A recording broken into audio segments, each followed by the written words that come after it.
যে কয়দিন আগে না এরা মারামারি করলো, কয়দিন আগে না এরা সরকার তাড়াইলো, এখন আবার একই কথা বলেছে। আমার ধারণা স্টেক হোল্ডার যারা আছে এরা মনে হয় একজন আরেকজনের গলায় ধরে হাসে।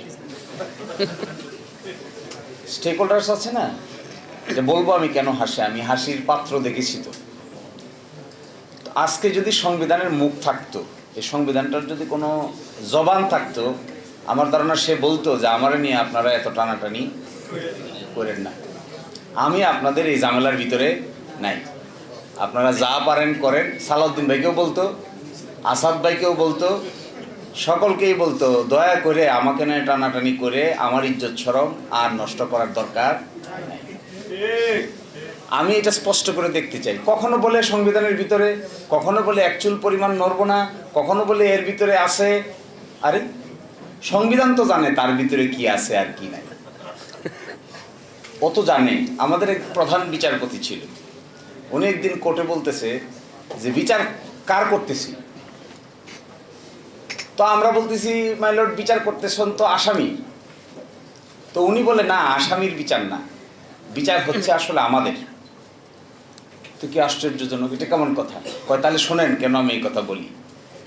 আমার কেন বিচার হচ্ছে? যে লোকটা একজন মানুষকে হত্যা করেছে সে জানে হত্যা করেছে কি করে নাই।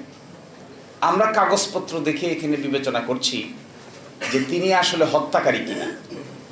এটা করতে গিয়ে যে হত্যাকারী না, মাঝে মাঝে তাকেও মৃত্যুদণ্ড দিয়ে দিই, আবার যে হত্যাকারী তাকেও মাঝে মাঝে খালাস দিয়ে দেয়। তাহলে বিচারটা হচ্ছে কার? যে আসলে আসামি সে ভাবে আরে এগুলো তো সব পাগল, আমি তো মারছি, এরা দেখি আমার খালাস দিয়ে দিছে। আবার উল্টা যে করে নাই সে ভাবে আরে আমি তো মারি নাই, তো এরা এত প্রটোকল, এত গাড়ি, এত ঘোড়া, এত লেখাপড়া, এত জ্ঞান, কিন্তু আমাকে যে মৃত্যুদণ্ড দিয়ে দিল, এই আসামি কি এটা জানে না? তো তিনি বলতেন বিচার আসলে ওই আসামির হচ্ছে না, বিচার হচ্ছে আমি প্রধান বিচারপতির, আমি সঠিক লোককে সঠিক সাজা দিতে পারছি কিনা, এরকম কাঠগড়ার মধ্যে আমি নিজেই বসে আছি। তো আমাদের সংবিধান বেঁচে থাকলে বলতো মুখ খুলে, সালাউদ্দিন ভাই আমাকে আপনি অযথা যন্ত্রণা করিয়েন।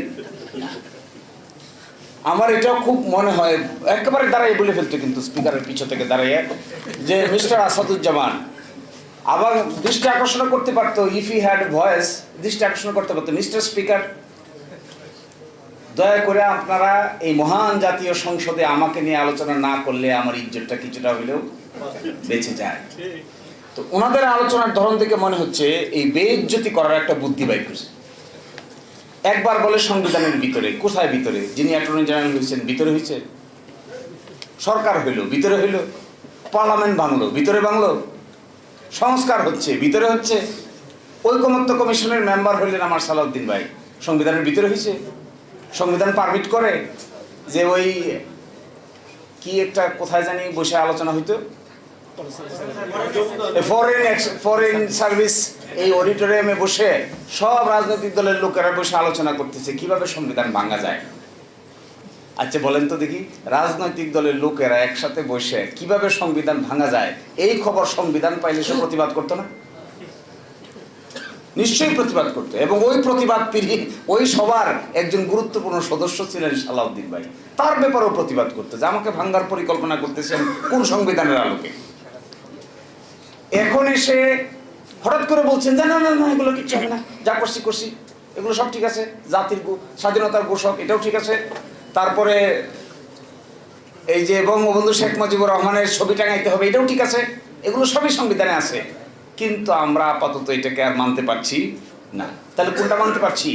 এখন এসে যে কথা বলছেন এগুলো এত সিলি, আমার কাছে খুব মনে হয় রাজনৈতিক দলের নেতাদের কথাবার্তার যখন উল্টাপাল্টা হয় তখন ওই জাতির ভাগ্যে খারাপ ছাড়া ভালো কিছু অপেক্ষা করে না।